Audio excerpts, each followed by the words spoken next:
जय जय श्री राधा रमण, जय जय नवल किशोर,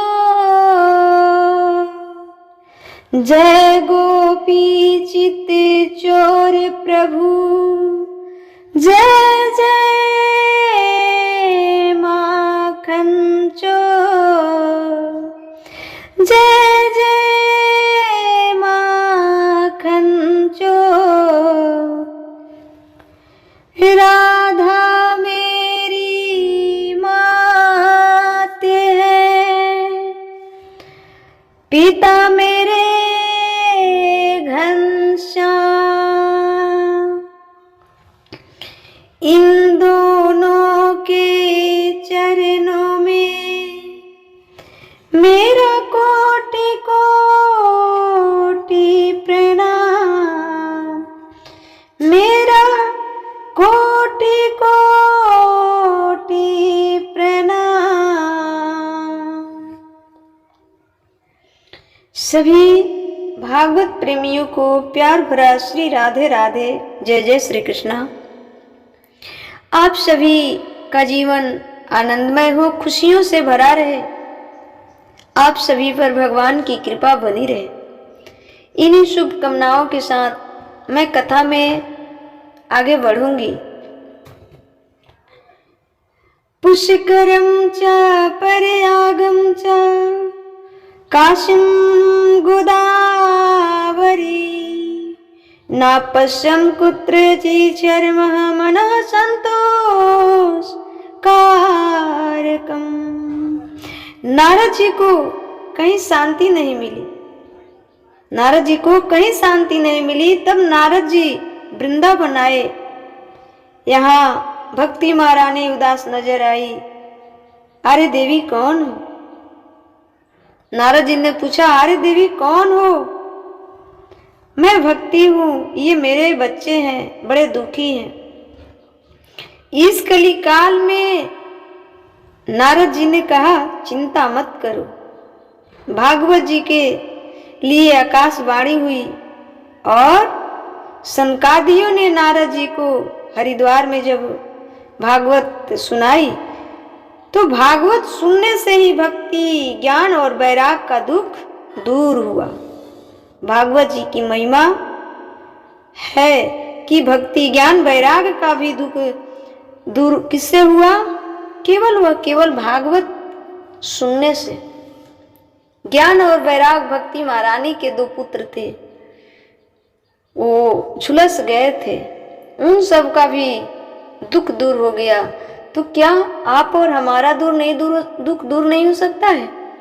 इसलिए थोड़ा थोड़ा से ही सही भागवत कथा सुननी चाहिए। इस कलिकाल में यही एक नौका है। नारद जी पुष्करम च प्रयागम च काशीं गोदावरी, सारे तीर्थ की यात्रा कर लिए, कहीं शांति नहीं मिली, कहीं शांति नहीं मिली। जब सनकादियों ने हरिद्वार में नारद जी को भागवत कथा सुनाई, तब जाके नारद जी को शांति मिला। और यहाँ जब वृंदावन में गए तो देखे कि भक्ति महारानी और उनके ज्ञान और वैराग दोनों बेटा उदास थे। तो नारद जी ने पूछा और नारद जी ने भागवत कथा सुनवाई, तो भक्ति, ज्ञान, वैराग का दुख दूर हुआ। तो किससे दूर हुआ? श्रीमद् भागवत कथा सुनने से। इसलिए थोड़ा थोड़ा सा ही सही भागवत कथा सुननी चाहिए। तो कल की कथा में हमने बताया कि जब तक हमारी भक्ति कच्ची है, छोटी है, तब तक कुसंगियों का परहेज करना चाहिए। क्या करना चाहिए? कुसंगियों का परहेज करना चाहिए। और एक दिन आपकी भक्ति जब प्रबल हो जाएंगे, स्ट्रांग हो जाएंगी, तो कुसंगियों का असर आप पर नहीं पड़ेगा, आपका असर कुसंगियों पर पड़ेगा कि उनको सत्संगी बना देगा। इसलिए अपने आप को कुसंगियों से बचाकर कुछ दिन रखिए और नित्य भागवत कथा, भगवान की कथा और नित्य सत्संग किया कीजिए कि एक दिन आप वो हो जाए कि जिसके तरफ देख ले वो सत्संगी हो जाए। ठीक है, एक मैं उदाहरण देती हूँ। इतनी भक्ति मजबूत कर लो कि आपका असर दुनिया पर ना हो, पर दुनिया का असर आप पर ना हो, आपका असर दुनिया वालों पर हो। ऐसी भक्ति प्रबल कर लो। देखिए, एक बाल्टी में लोहा और सोना दोनों एक बाल्टी में डाल दो और 1 साल बाद दोनों को ढूंढना, क्या मिलेगा? 1 साल बाद ये प्रैक्टिकली करके देखना। एक बाल्टी में लोहा और सोना दोनों को डाल दो और 1 साल बाद ढूंढना उस बाल्टी में, पानी में, चाहे डिब्बे में डाल दो ना। 1 साल बाद ढूंढना उसमें क्या मिलता है और क्या नहीं मिलेगा। आप बता सकते हैं क्या मिलेगा, क्या नहीं मिलेगा? बताओ, क्या मिलेगा और क्या नहीं मिलेगा? लोहा नहीं मिलेगा। क्या नहीं मिलेगा? लोहा नहीं मिलेगा 1 साल बाद। 1 साल बाद लोहा नहीं मिलेगा। क्यों? लोहा गल के खत्म हो जाएगा।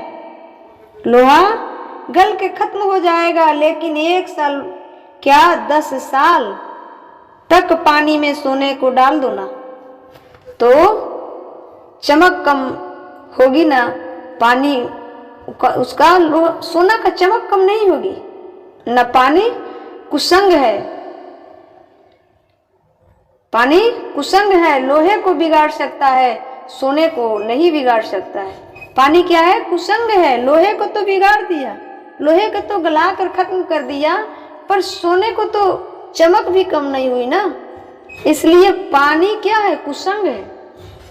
कुसंग के साथ कुसंग, सोना और लोहा दोनों पड़ा तो लोहा पर असर पड़ सकता है, पर सोना पर नहीं। सोना को नहीं बिगाड़ सकता है, सोने को नहीं बिगाड़ सकता है। यदि आप उस लोहे की तरह हैं, संस्कारहीन, तो कुसंग आपका बिगाड़ देगा। कुसंग आपको बिगाड़ देगा बहुत कुछ। पर आप संस्कारवान हैं सोने की तरह, तो कुसंग बाल भी बक्का नहीं कर सकता, बाल भी बक्का नहीं कर सकता। शुरुआती दौर के लिए बोल रही हूँ कि कुसंग से बचना, बस शुरुआती दौर के लिए कुछ दिन। सेटरिंग लगी है, पानी वानी डालना है ना, ज्यादा लोड ना रखना है ना। अभी नया छत है, ज्यादा लोड नहीं, थोड़ा पकने दो। उसी प्रकार सत्संग जरूरी है। प्रतिदिन जैसे पानी डालते हैं ना, वैसे प्रतिदिन थोड़ा थोड़ा सा कथा सुनते रहे, तो आपकी भक्ति मजबूत हो जाएगी। भरत जी जैसे ज्ञानी, जड़ भरत जी, जड़ भरत की कथा हमने सुनाया था ना। भरत जी जैसे ज्ञानी मृग में लग गए, मृग के मुंह में फंस गए, मृग के लोभ में लग गए, मृग योनि मिल गई। अंत्ययामति सागति, अंत में आप जिसका चिंतन करते करते मरेंगे, वही योनि आपको प्राप्त होगी। इसलिए भरत जी जैसे ज्ञानी मृग में लग गए तो मृग योनि मिल गई उनको। फिर क्या हुआ? तीसरा शरीर मिल गया, मृग की योनि। तीसरा शरीर मिल गया, मृग की योनि छोड़ पंडित जी के घर जन्म हुआ, ब्राह्मण के घर में। इन्होंने राजा रहुगण को उपदेश दिया था, रहुगण को उपदेश दिया था। देखिए, जब तीसरे बार भरत जी आए ना, तो जड़ भरत बनकर आए। ना किसी से बोलना, ना किसी से बात करना, ना किसी से कुछ लेन ना देन, किसी से ना कुछ लेन ना देन। इसलिए उनका नाम पड़ा जड़ भरत, क्योंकि जो वृक्ष होता है ना, वो बोलता नहीं है, इसलिए उनका नाम पड़ा जड़ भरत जी। ये जो मैं बोलने जा रही हूँ, ये दत्तकथा है, संतों के वाणी से सुनी हूँ, ये लिखित नहीं है जो बोलने जा रही हूँ। उनकी जो भाभी थी, उनको एक दिन 2 रोटियां दी, भरत जी खा गए, फिर दूसरे दिन उन्होंने कहा ये तो बोलते हैं नहीं, क्या पता इनके अंदर भूख रह गई होगी। दूसरे दिन उन्होंने 4 रोटियां दी। भरत जी चारों रोटी खा गए। भरत जी के भाभी जी भरत जी के भैया जी से बोली कि देखिए ना, 4 रोटी दिए जर भरत जी को, 4 रोटी खा गए, क्या पता उनके अंदर और भूख हो गई। भरत जी के भैया जी बोले कि हाँ होगी, 6 रोटियां देना कल से। 6 रोटी दी। जर भरत जी 6 भी रोटी खा गए, इनको तो बोलना है नहीं, 6 रोटी खा गए। फिर जाके भरत जी की भाभी भरत जी के भैया से बोली कि आपके भाई जी तो आज 6 रोटी दिए, 6 भी खा गए, इसका मतलब है कि अभी उनके अंदर भूख है 2 रोटी का। तो उसके बाद भरत जी को 8 रोटियां दी उनकी भाभी जी। भरत जी 8 रोटी भी खा गए। जब भाभी ने देखी कि ये बैठे बैठे 8 रोटी भी खा गए, तो भाभी ने तना मारा। और भरत जी ऐसा क्यों कर रहे थे? क्योंकि पिछले जन्म में वो मृग में लग गए, तो मृग योनि बनना पड़ा। इसलिए उन्होंने निर्णय ले लिया कि ना किसी से बोलेंगे, ना कुछ कहेंगे, ना किसी में मुंह लगेगा, ना फंसेंगे, हमारी भक्ति प्रबल होगी। तो भरत जी को कंठ भी था, भरत जी बोलते भी थे, भरत जी ज्ञानी भी थे, भक्त भी थे, परंतु जानबूझकर बोलते नहीं थे। ठीक, तो भाभी जी ने कहा कि 8 रोटियां खाते हो, कमाना धमाना है ये नहीं है, कहाँ से आएगा, बैठे बैठे 8 रोटियां तोड़ देते हो। भरत जी ने कहा कि सही बोल रही है। भरत जी ने उठा चल दिया जंगल की ओर तपस्या करने। जंगल में तपस्या कर रहे थे, तब तक भद्रकाली का पूजा चढ़ाना था कोल भीलों को, तो उसमें बलि दी जाती थी। उसमें क्या दी जाती थी? बलि। तो कोल भीलों ने ढूंढ रहा था वन में जानवर को, तब तक भरत जी मिल गए। अब भरत जी तो कितने दिनों से वन में पड़े थे, शरीर में पूरे जटे पड़ गए थे बालों में। भरत जी को कोल भीलों ने पकड़ कर लाया और क्या किया कि भरत जी को बढ़िया सा स्नान कराया, बढ़िया सा पुआ पकवान खिलाए। भरत जी बोले आहा, हे सरकार, हे प्रभु, आज ने बड़ा अच्छा दिन चेता है, आज आपने बड़ा अच्छा दिन चेता है।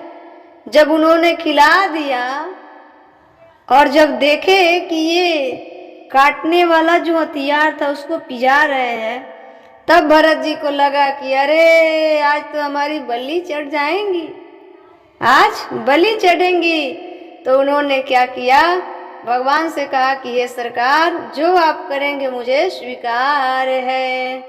जब वो कोल भीलों ने बलि चढ़ाने के लिए जैसे ही जर भरत जी का गर्दन नवाया, सर झुकाया, भद्रकाली प्रकट होकर जर भरत जी को बचा ली और कोल भीलों को डांट लगा दी। फिर भरत जी वहां से मुक्त हुए, फिर जाकर वन में तपस्या करने लगे। अब ये राजा रघुगण कौन है? ये राजा रघुगण राजा थे। राजा रघुगण तो राजा थे भाई। तो राजा ये कहीं शर्त में जीतने के लिए विवाह, दूसरा विवाह करने के लिए कहीं जा रहे थे और वहां जल्दी पहुंचना था।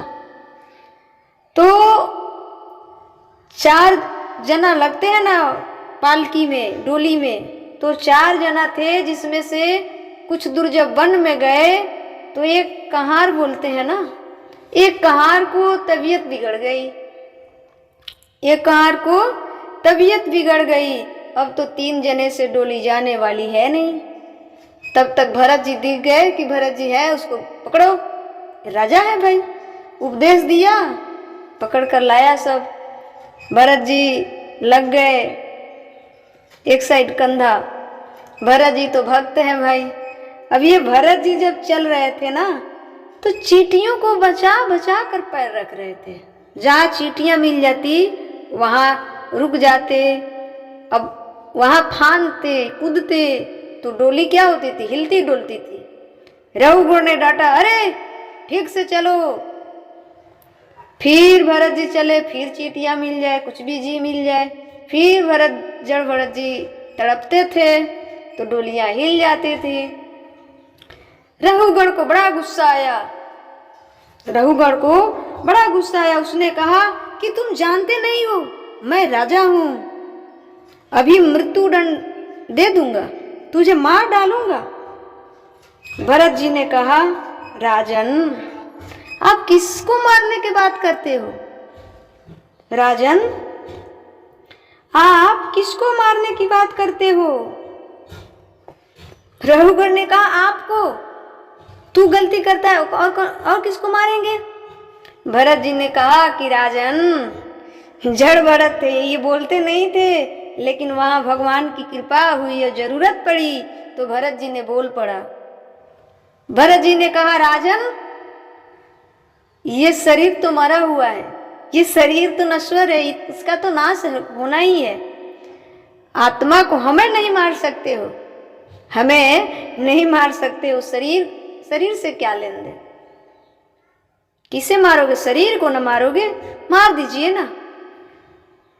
रघुगण सोच में पड़ गए और विचार करने लग गए। रघुगण सोच में पड़ के विचार करने लग गए कि ये कितने धर्मात्मा है, ये कितने पुण्यात्मा है, हम मारने की बातें कर रहे हैं तो इन्हें डर नहीं है, इसका मतलब ये पुण्यात्मा है। रघुगण ने सोचने लग गया। जब उसने कहा था कि मैं मार डालूंगा, भरत जी बोले, किसको मारोगे? शरीर को या फिर आत्मा को? शरीर को या फिर आत्मा को? शरीर और आत्मा अलग अलग है, शरीर और आत्मा अलग अलग विषय है।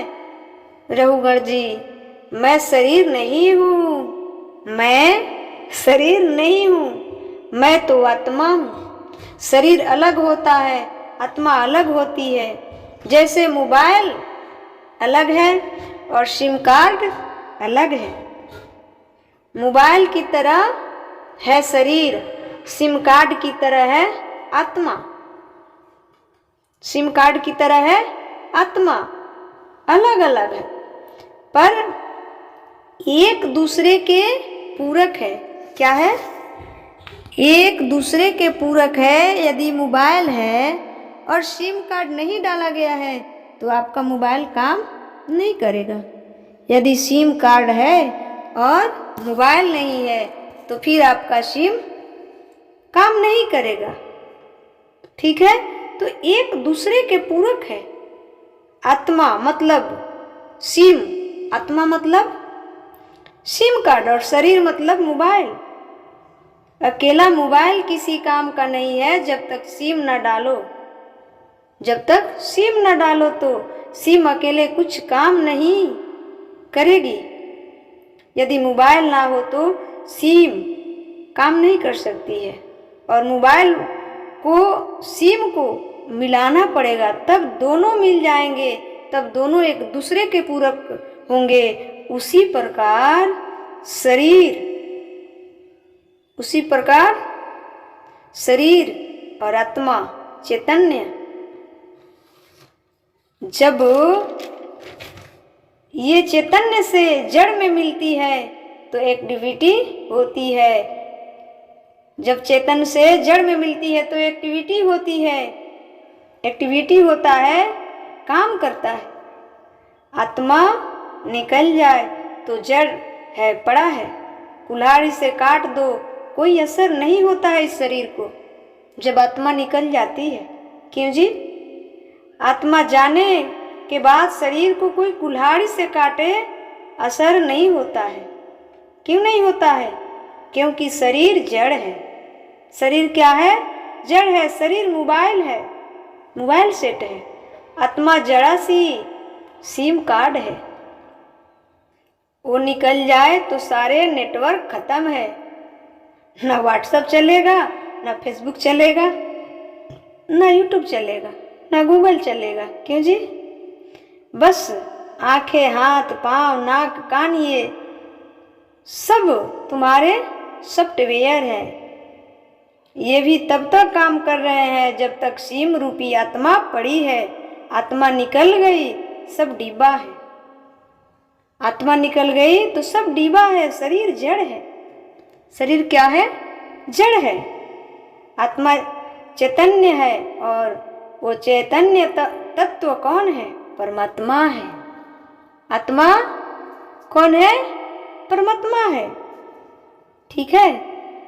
जैसे शरीर पुराने वस्त्र को त्याग कर नए वस्त्र पहन लेती है, उसी प्रकार आत्मा पुरानी शरीर को, पुरानी वस्त्र को त्याग कर नया वस्त्र धारण करती है। जैसे हम पुराने कपड़े को छोड़कर नए पहन लेते हैं, उसी प्रकार शरीर एक वस्त्र है।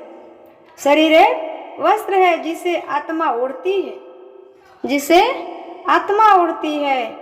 मैली चादर ओढ़ के बंद द्वार के जाऊं।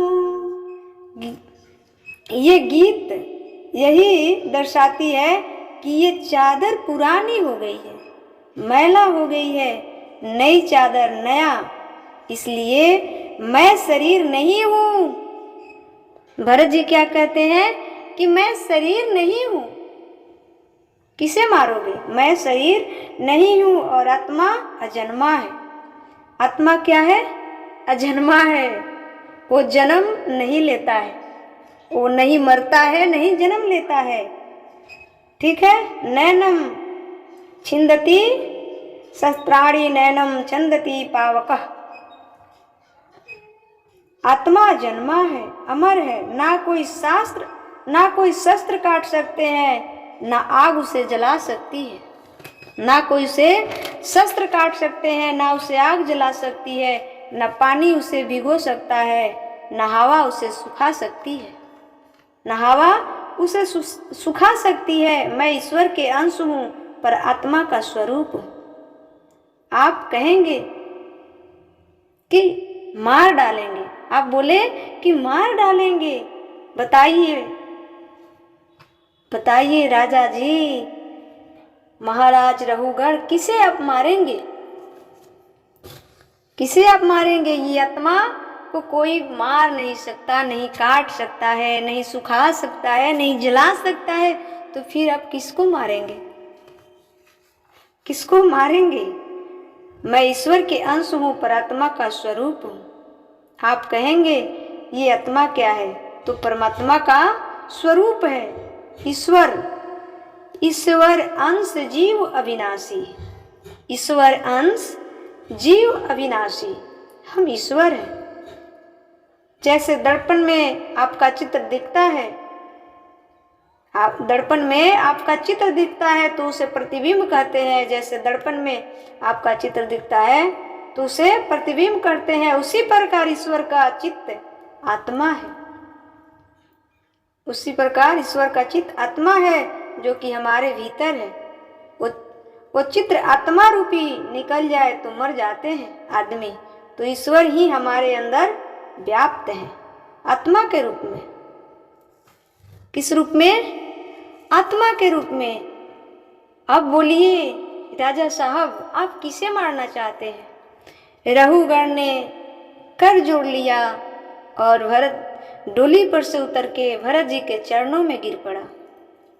भरत जी के चरणों में गिर पड़ा और रोने लगा, विवश हो गया कि अरे इतना धर्मात्मा राजा, उस दिन से रघुगण ये शिकार करना, ये युद्ध करना, ये मार काट करना, ये धन बटोरना सब कुछ भूल गया और अपने राजपाट अपने किसी और को सौंप कर रघुगण वन में तपस्या करने के लिए चले गए। रघुगण वन में तपस्या करने के लिए चले गए। किसके कहने से? जर भरत जी के उपदेश से। जर भरत जी ने उपदेश दिया कि आप किसे मारना चाहते हैं। आत्मा को ना कोई मार सकता है, ना काट सकता है, ना जला सकता है, ना सुखा सकता है। तो जर भरत जी की भक्ति प्रबल थी। जड़ भरत जी की भक्ति प्रबल थी, स्ट्रांग थी, तो भक्ति के बल पर उन्होंने रहुगण के तरफ देख लिया, ताक दिया, तो भी भक्त बन गए कि नहीं? वो भी भक्त बन गए कि नहीं? इसलिए भक्ति जिस दिन मजबूत हो जाएगी ना, तो आप पर कुसंगियों का असर नहीं पड़ेगा, कुसंगियों पर आपका असर पड़ेगा। वो